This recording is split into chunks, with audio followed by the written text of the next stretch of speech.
Energy and the vibrancy Africa has brought has been exceptional. It really has been, as we get the second quarter underway. It is the Roses that get us cracking into the second quarter of action. We'll be looking to pick up from the momentum that they built, particularly in the dying stages of that first quarter. Yeah, they really started to come back, the Roses. That's a strong start in the second quarter. Taking the lead. Oh, Williams had a crack at the lateral ball. Yeah, she's not afraid to come off the body of her goal attack and then go for those flies. But that wearing down that Layla Guscott did early on in that first quarter, and then that injection of Fran Williams, paying dividends. But Steph Wood, boy oh boy, when she's got ball in hand, she's been on song. Look at that there from Fran Williams. She tried, but just landing with Western. Yeah, so no visible substitutions in the second quarter. And I mean, why would you? Both teams are demonstrating their prowess in that first 15 minutes of action. I'm sure that both coaches will look to carry that momentum into this next 15 minutes of play. Just to get clarity on that call, Courtney Bruce was out of play and then stuck her hand in as Housby passed it, and she's just been given a caution, so I'm sure she'll have to be a little bit more disciplined in a few minutes to draw less attention. Just a little bit. The ball was going and she just wanted to have a crack.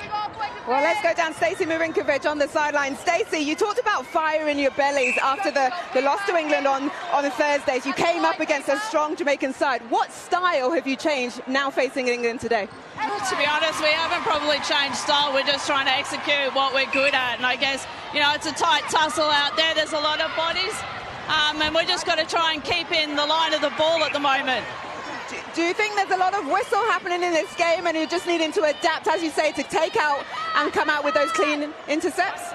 Yeah, there's a little bit of whistle, but at the same time, the last two games, England have had 70 penalties, so we knew it could be stop-start, and the way the teams battle hard for each ball, you know, it's got to make good decisions. Oh, well, we're having a close contest now. It's going back and forth. What will it take for Australia to come out, to go further in the lead come this quarter and come half-time? I think we've got to play hard, but, you know, you've got to run hard to have control.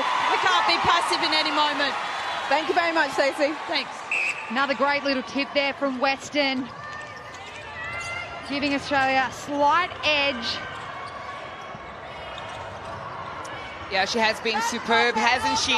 And I love what Stacey says there, that they've got to play hard. You know, they can't afford to be passive at any point. And looking at their past performances, they haven't really, you know, been passive. It's one team that we know is able to give us 4 quarters of consistency. Absolutely, and that's what the Diamonds pride themselves on. It's not about just doing it for a quarter, it's for 60 minutes, making sure they execute under pressure, under fatigue. But the Roses today, they just have this aura about them at the moment, and this belief that even if we're down, we still can find a way to crawl it back. Oh, good defence there by the Diamonds, but patience by the Roses to just play it around, reset, go again. And this is the good thing, you know, about the defensive setup from the from the Diamonds, I beg your pardon.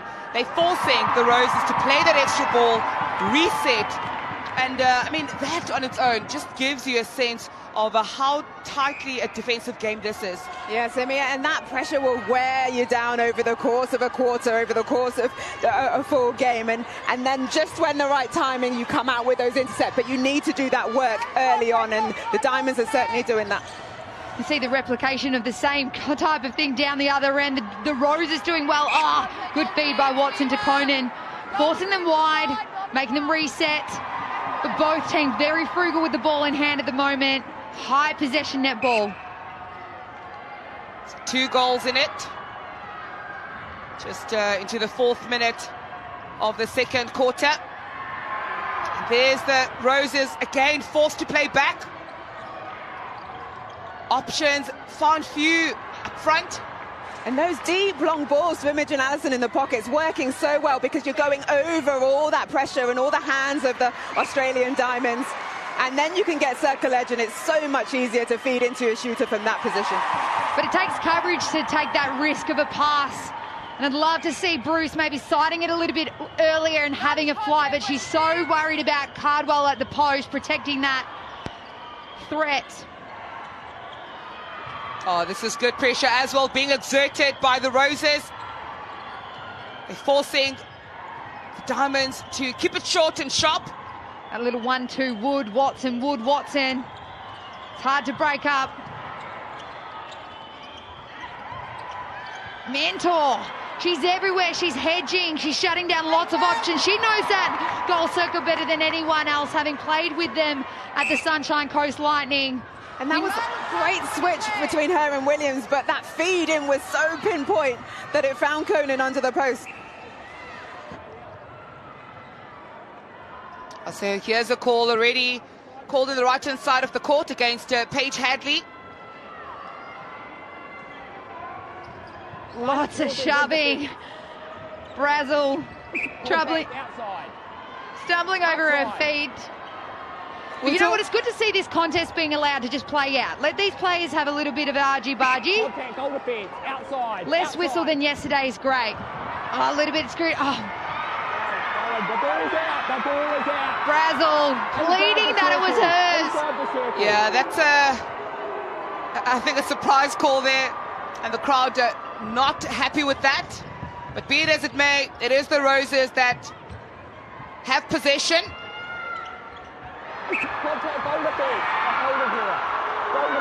Contact call. Goal defense. The Australian spectators not pleased at all.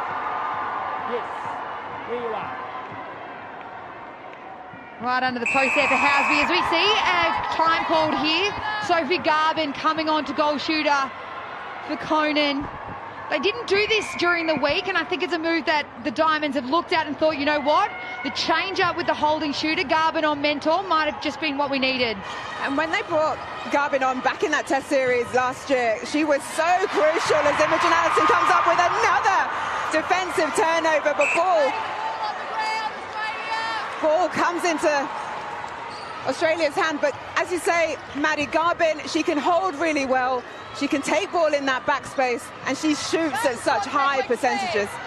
And I mean, ladies, let's talk about that, right? Because Conan was boasting 100% success rate before her substitution. And we know that Garvin is one player as well who can pitch at that level. What is the coach looking for, potentially?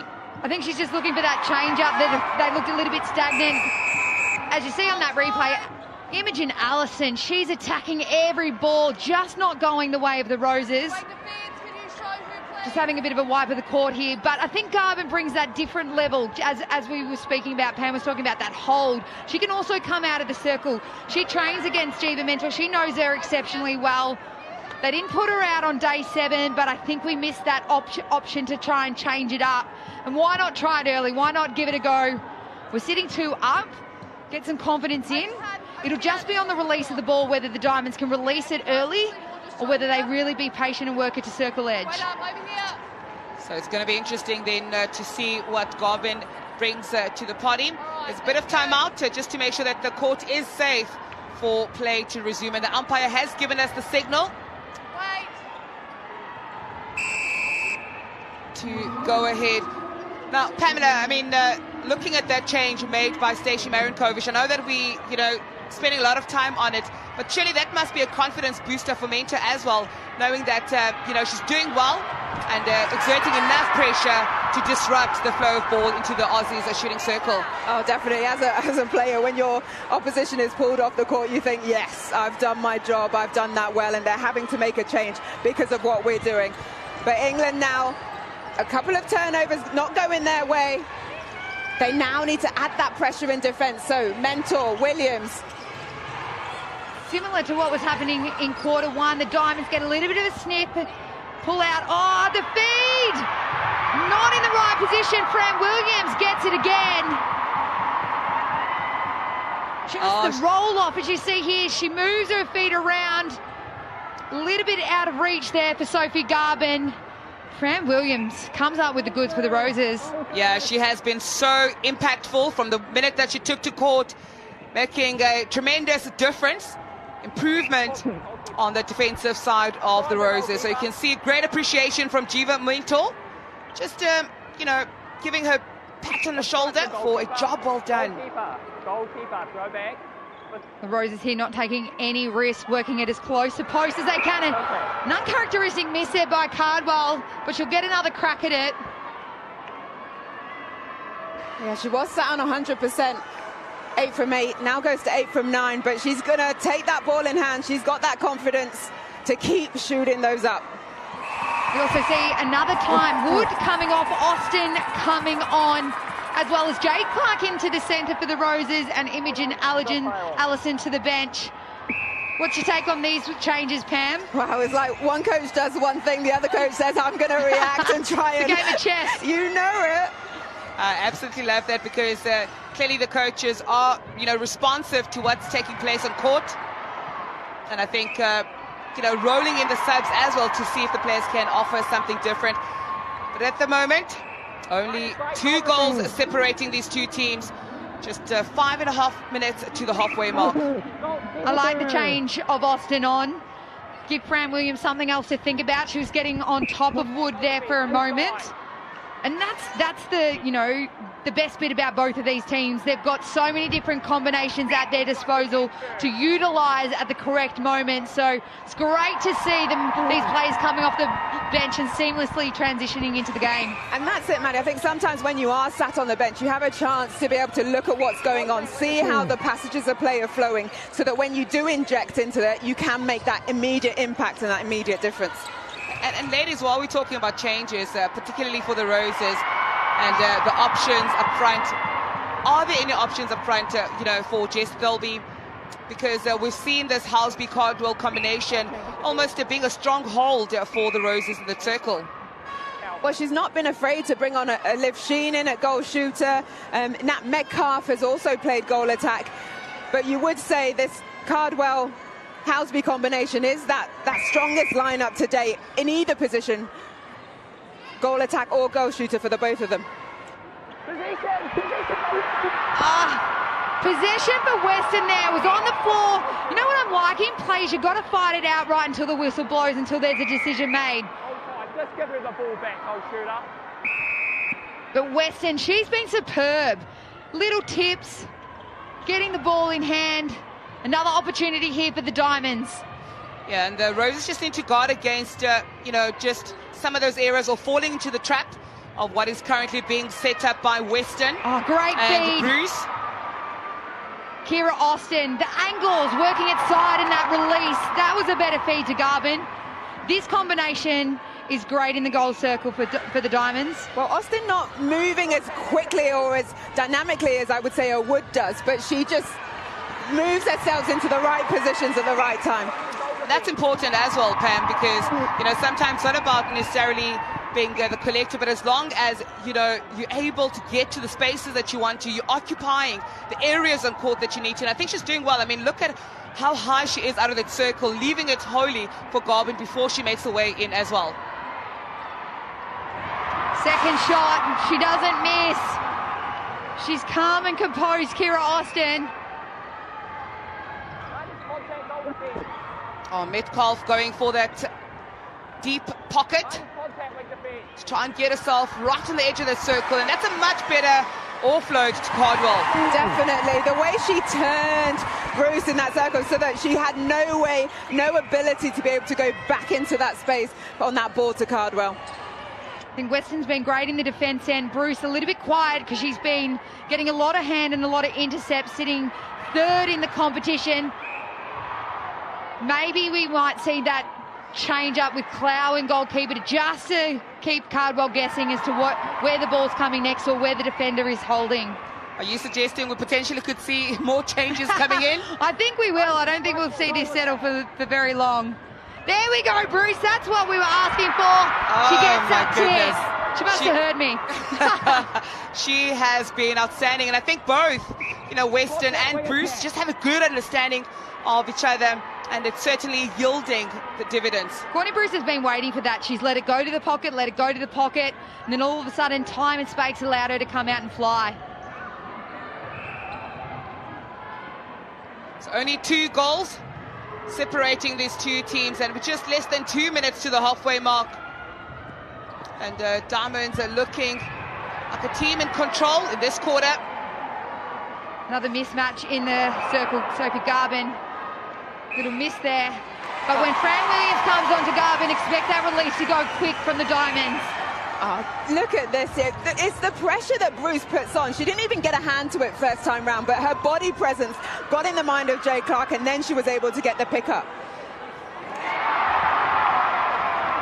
Kira Austin. The bench are loving it. They're up out of their seats. Diamonds taking just a nice, comfortable 4-goal lead. Yeah, and if we look at the last 10 goals, 6 out of 10 coming through from the Diamonds.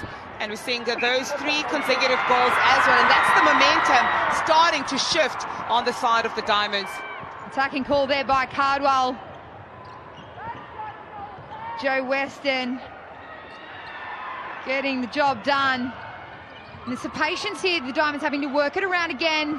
Garbin comes up through the middle. And it's that middle drive that's really breaking through this zonal defence from England. Their unit is setting up, trying to keep everyone wide, keep the Aussie Diamonds working around the edge. But by Garbin just coming through that middle, really just breaks up. Releases and pulls the defence of the Roses apart, as you said, Pam. Oh, unfortunate miss there for Garbin, but it's a turnover opportunity for the Roses. Can they take it down safely? They're only sitting at 50% conversion of their gained ball, so they need to make this one count. It's an area of their game. They've been getting plenty of ball, but they just haven't been able to convert it. Yeah, so 10 seconds remaining. Looks like an advance penalty from the umpire, just delaying time, being called against Watson. But be it as it may, the pressure is all on the Roses. Can they make it count? Great connection with Cardwell.